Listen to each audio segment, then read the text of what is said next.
मेरे इस channel cyber security school में आज मैं आप लोगों को साइबर सिक्योरिटी का पूरा लर्निंग पाथ बताने वाला हूं।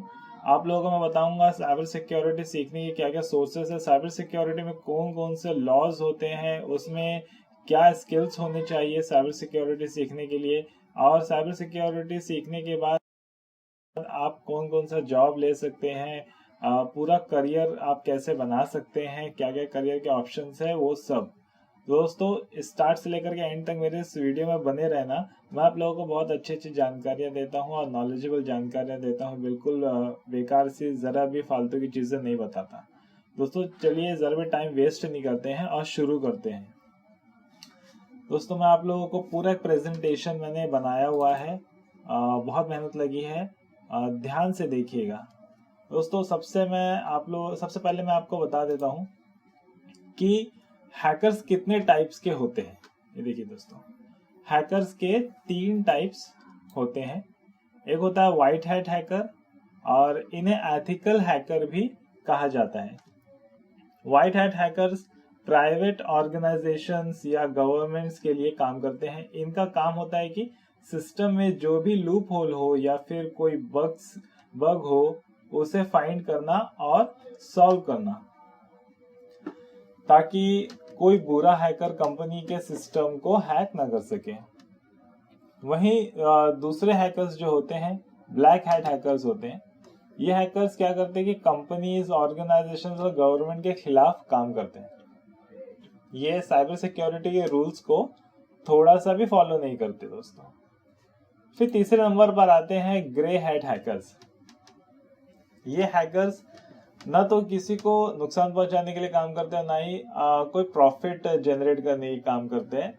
बस ये अपने मजे के लिए हैकिंग करते हैं। मगर दोस्तों चाहे मजे के लिए हो चाहे प्रॉफिट के लिए हो, ये क्राइम ही होता है। बिना किसी की परमिशन की किसी सिस्टम पर अटैक करना वो क्राइम कहा जाता है दोस्तों। अब दोस्तों मैं आप लोगों को बता दूं कि साइबर के जो लॉज है वो इंडिया में क्या क्या है। दोस्तों किसी कंप्यूटर डिवाइस, इंफॉर्मेशन सिस्टम या नेटवर्क में अनऑफिशियल रूप से घुसपैठ करना और डेटा से छेड़छाड़ करना हैकिंग कहलाता है। जरूरी नहीं कि ऐसी हैकिंग के दौरान उस सिस्टम को नुकसान पहुंचाना ही हो। अगर कोई नुकसान नहीं भी हुआ है तो भी घुसपैठ करना साइबर क्राइम के तहत आता है, जिसके लिए सजा का प्रोविजन है इंडिया में।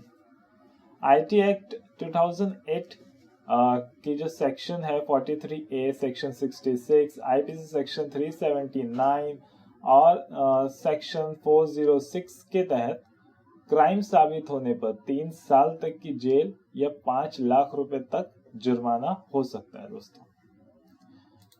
और दोस्तों अब आते हैं इंफॉर्मेशन और डेटा थीफ्ट के ऊपर। इंफॉर्मेशन और डेटा थीफ्ट, इसमें क्या क्या कानून है वो देख लेते हैं। किसी पर्सन, इंस्टीट्यूट या ऑर्गेनाइजेशन किसी सिस्टम से प्राइवेट या कॉन्फिडेंशियल डेटा अगर चोरी करना भी साइबर क्राइम है। कॉल सेंटर्स या लोगों की जानकारी रखने वाले ऑर्गेनाइजेशंस में इस तरह की चोरी के मामले सामने आते रहे हैं दोस्तों। ऐसे मामलों में आईटी कानून जो बना है 2008 की सेक्शन 43B, सेक्शन 66E और सेक्शन 67C, आईपीसी की सेक्शन 379, 405, 420 और कॉपीराइट लॉ के तहत गिल्टी साबित होने पर क्राइम की सीरियसनेस के हिसाब से 3 साल तक की जेल या 2 लाख रुपए तक का जुर्माना हो सकता है दोस्तों। अब आते हैं 5th पे, spreading virus and spyware. Viruses फैलाना भी क्राइम है। अक्सर कंप्यूटर में आए वायरस और स्पाईवेयर को हटाने पर लोग ध्यान नहीं देते हैं। उनके सिस्टम से होते हुए ये वायरस दूसरों तक पहुंच जाते हैं। डाउनलोड कंपनियों की इंटरनल नेटवर्क्स, वाईफाई कनेक्शंस और अनसिक्योर्ड फ्लैश ड्राइव, सीडी जैसे चीजों के जरिए भी वायरस फैल जाते दोस्तों।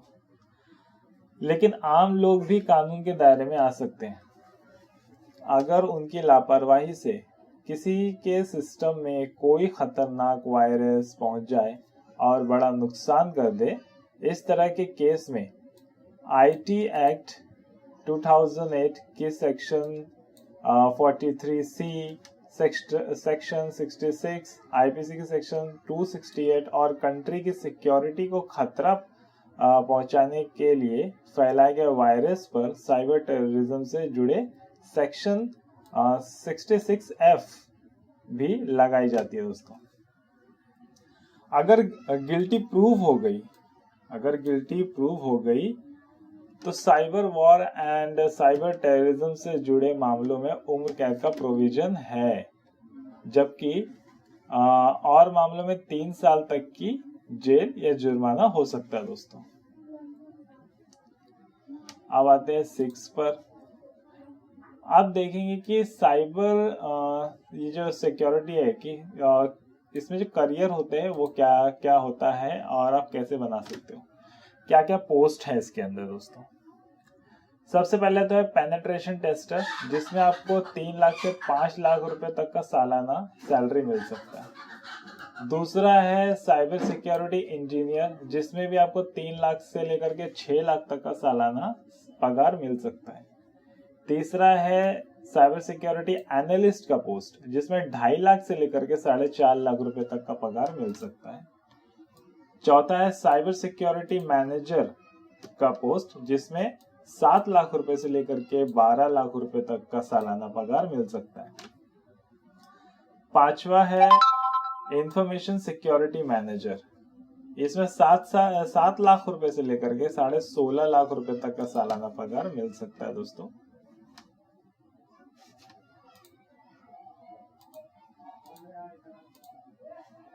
अभी आते हैं, देखिए छठा एप्लीकेशन सिक्योरिटी इंजीनियर, इसमें 5 लाख से लेकर के 9 लाख रुपए तक का सालाना पगार मिल सकता है। उसी के बाद एथिकल हैकर्स जो सीखते हैं एथिकल हैकिंग, उसमें 3.5 लाख से लेकर के 15 लाख रुपए तक की पगार मिलती है। और उसके बाद है साइबर सिक्योरिटी कंसल्टेंट, जिसमें 4 लाख से लेकर के 7 लाख रुपए तक का सालाना मिल सकता है। दोस्तों ये आपके एक्सपीरियंस के बेस पर भी होता है। कभी आप इंटर्नशिप करते हो तो आपको महीने का 10-12 हजार रुपए भी पगार मिलता है। अगर आप फ्रेशर हो तो सालाना 3.5 लाख रुपए या 2.5 लाख रुपए तक का भी पगार मिलता है। जैसे जैसे आपका स्किल डेवलप होता है, आप पुराने होते जाते हो, तो 15 लाख, 20 लाख और 30-35 लाख रुपए तक का भी पगार जाता है दोस्तों। साइबर सिक्योरिटी लर्निंग करने के जो स्किल्स होना चाहिए वो क्या क्या है। पहला तो सबसे मेन बेसिक कंप्यूटर नेटवर्किंग आना चाहिए। कंप्यूटर नेटवर्किंग अगर आपको बहुत अच्छे से नहीं आता है, फिर भी बेस तो आना ही चाहिए, जरूरी है साइबर सिक्योरिटी में, एथिकल हैकिंग में। सेकंड, आपको प्रोग्रामिंग लैंग्वेजेस का आपको नॉलेज होना चाहिए। मैं ये नहीं बोलता हूँ कि प्रोग्रामिंग लैंग्वेजेस में आपको बहुत ज़्यादा हाई फाई नॉलेज हो या आप मास्टर हो, ऐसा कुछ नहीं है। बस बेसिक आपको मालूम होना चाहिए, बिकॉज इसमें स्क्रिप्टिंग की बहुत ज़रूरत पड़ती है। आपको सोर्स कोड पढ़ना रहता है, जो भी वेबसाइट्स है उसके, एप्लीकेशंस के, तो वहाँ पे बग्स कैसे है वो आपको मालूम होना चाहिए, जिसके लिए प्रोग्रामिंग लैंग्वेजेस आपको सीखने पड़ेंगे। कंप्यूटर फंडामेंटल्स कैसे काम करते हैं वो आपको पता होना चाहिए। कंप्यूटर साइंस आप बेसिक सीखेंगे तो आपको मालूम पड़ेगा। विंडोज और लिनक्स का इस्तेमाल करना है, जो ऑपरेटिंग सिस्टम्स है, इसका इस्तेमाल करना आपको बहुत अच्छे से आना चाहिए। इसके बाद वर्चुअल मशीन्स पर आपको काम करना आना चाहिए और बेसिक कंप्यूटर साइंस का नॉलेज होना चाहिए दोस्तों। तो ये हो गया साइबर सिक्योरिटी में जो स्किल्स लर्निंग के लिए काम आते हैं वो। अब दोस्तों देखते हैं कि साइबर सिक्योरिटी में जो सर्टिफिकेशंस है वो क्या क्या होते हैं। आपने सीख लिया सब कुछ, बिना साइबर सिक्योरिटी में सर्टिफिकेशन दिए आपका जॉब तो कहीं नहीं लगने वाला। तो इसमें 8 अलग अलग तरीके के जो सर्टिफिकेशंस होते हैं वो मैं आपको बता रहा हूँ। और भी बहुत तरीके के होते हैं, लेकिन मैंने चुन के 8 लिए हैं। पहला होता है CEH, सर्टिफाइड एथिकल हैकर। दूसरा है OSCP, offensive security certified professional. Third है CISA certified information security auditor. Fourth है GCIH, जी या फिर इसको GIAC भी बोल सकते हैं, सर्टिफाइड इंसिडेंट हैंडलर। उसके बाद है certified information system security professional CISSP। फिर information system security architecture professional. फिर आएगा 7वें नंबर पे information system security engineering professional CISSP ISSEP। फिर आएगा information system security management professional. दोस्तों आप इनमें से कुछ भी करो, आपको साइबर सिक्योरिटी में बहुत अच्छा ही पोस्ट मिलने वाला है, बट बेसिक आपको CEH आना ही चाहिए। उसके बाद आप CEH के बाद अगर आप और आगे जाना चाहते हैं तो आप OSCP कीजिए, ऑफेंसिव सिक्योरिटी सर्टिफाइड प्रोफेशनल। इसकी भी मार्केट में बहुत डिमांड है दोस्तों, हाँ इसकी बहुत डिमांड है। उसके बाद आते हैं साइबर सिक्योरिटी लर्निंग सोर्सेस। आप साइबर सिक्योरिटी कैसे पढ़ेंगे, कहाँ से पढ़ेंगे, क्या क्या सोर्स है, तो मैं बता दूं आपको। मैं कुछ गिने चुने 6 अलग अलग वेबसाइट्स लेकर के आया जिनके एप्लीकेशंस भी हैं, कुछ के हैं इनमें से, जिसमें सबसे पहले लर्न वन है। लर्न वन एक ऐसी वेबसाइट है जहाँ पे आप कंप्यूटर फंडामेंटल सीख सकते हो, कंप्यूटर नेटवर्किंग सीख सकते हो, एथिकल हैकिंग सीख सकते हो, कंप्यूटर साइंस सीख सकते हो, प्रोग्रामिंग लैंग्वेजेस सीख सकते हो। ये एक वेबसाइट में आप सब कुछ सीख सकते हो दोस्तों। और भी यहाँ पे हिंदी में, इंग्लिश में और भी इंडियन लैंग्वेजेस में ये अवेलेबल है। इसका खुद का एप्लीकेशन भी है, वेबसाइट भी है। मैं डिस्क्रिप्शन बॉक्स में इसके एप्लीकेशन का, वेबसाइट का लिंक दे दूंगा। इसका ही नहीं, बाकी सारे प्लेटफॉर्म्स का भी मैं लिंक दे दूंगा, आप वहां से जाकर के स्टडी कर सकते हो। सेकेंड है पोर्टस्विगर। पोर्टस्विगर वेबसाइट जो है ना दोस्तों बहुत ज़्यादा अच्छी है। इसमें आपको पढ़ाया भी जाता है, सिखाया भी जाता है, प्लस अलग अलग लैब्स भी होते हैं, लैब्स जो कि फ्री होते हैं, आप वो भी सॉल्व करके वहाँ पे प्रैक्टिस कर सकते हो। पोर्टस्विगर लैब्स को आज सारे प्रोफेशनल्स यूज़ करते हैं, कैंडिडेट्स यूज़ करते हैं यहाँ पर, और एकेडमी वाले भी यूज़ करते हैं लर्निंग कराने के लिए। ये एक बहुत ही अच्छा वेबसाइट है, यहाँ पे आप जरूर जाइए, अपनी आईडी क्रिएट कीजिएगा दोस्तों। तीसरा बताऊंगा मैं W3 स्कूल के बारे में।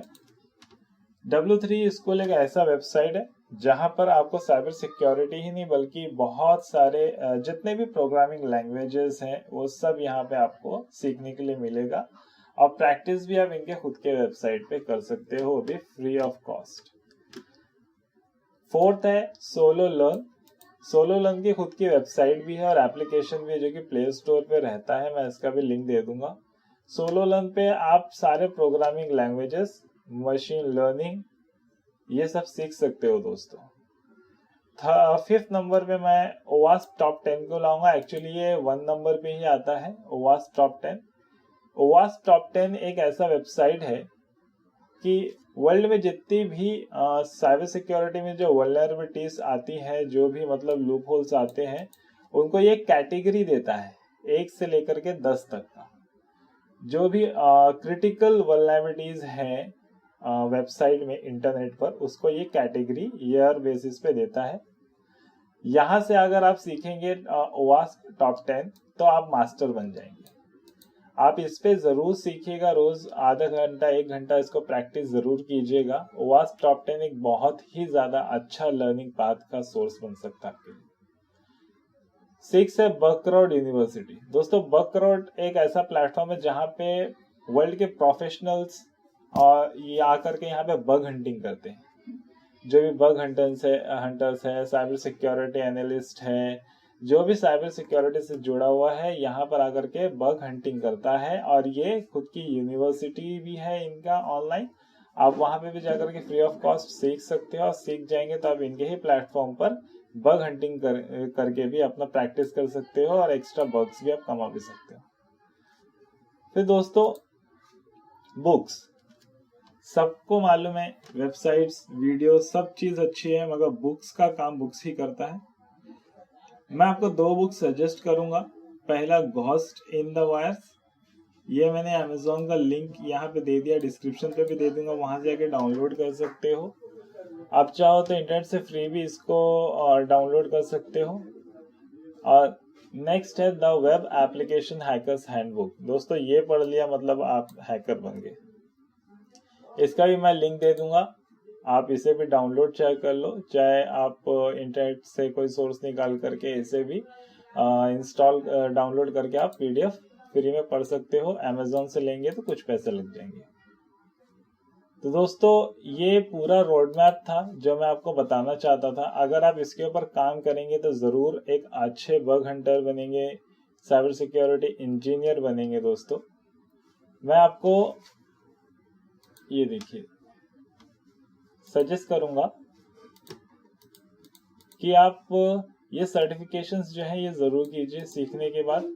और ये जो लर्निंग पाथ्स है इसमें है ना, आप ये सबको एक बार या तो फिर इनमें से ये लर्न वन को एक बार ज़रूर ट्राई कीजिए। लर्न वन और पोर्टस्फिगर को, यहाँ से आप बहुत अच्छा कुछ सीख सकते हैं। इसके बाद आप ओवास्प टॉप 10 पे भी जा करके सीख सकते हैं दोस्तों। तो ये सारे रोड मैप था दोस्तों जो मैं आप लोगों को बताना चाहता था। इसको बताने के लिए लोग बहुत सारे पैसे ले लेते हैं, मगर मैं फ्री ऑफ कॉस्ट ही आपको बताता हूँ। तो दोस्तों अगर आप लोगों को ये वीडियो अच्छा लगा होगा तो ज़रूर मेरे चैनल को सब्सक्राइब कीजिएगा। ज़रूर ये तो अभी मैंने क्लास अब एंड कर दिया है दोस्तों। वीडियो काफ़ी थोड़ी बड़ी हो चुकी है, मगर आप प्लीज़ अगर अच्छी लगी हो तो सब्सक्राइब कीजिए, लाइक कीजिए, शेयर कीजिए, ताकि मैं आप लोगों को और अच्छी वीडियोस बना करके दे सकूं। मेरी वीडियोस लेट आती हैं, लेकिन जब भी मैं लेकर के आऊँगा एक अच्छा नॉलेजेबल वीडियो लेके आऊँगा ताकि आप लोगों को सीखने को मिले। फालतू की चीज़ें मैं नहीं लेकर के आऊँगा दोस्तों चलते हैं, क्लास एंड हो चुका है, मिलते हैं नेक्स्ट क्लास में। Thank you, bye bye.